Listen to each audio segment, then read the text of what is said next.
về cái mà rồi xí vì thư bột thì ngọt vì thư bột là đầu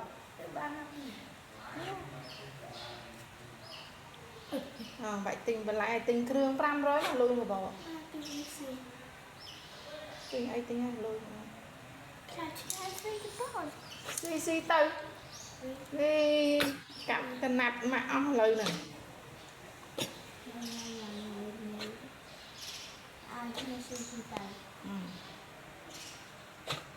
thư bột anh ấy cứ đi từ lo cái đọc hỏi thả sĩ đại bắt ấy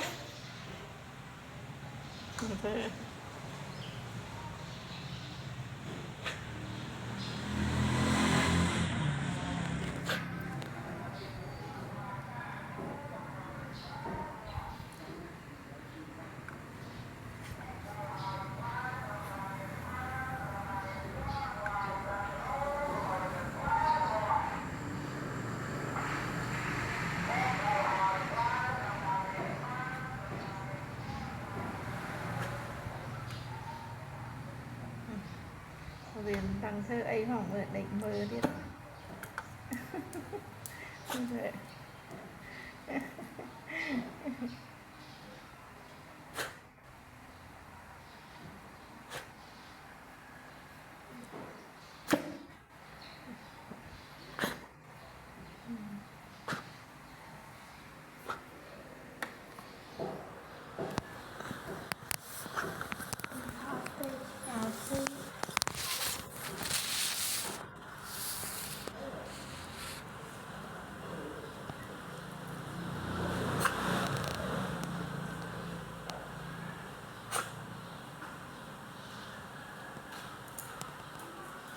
ấy thế à, này mình phải giao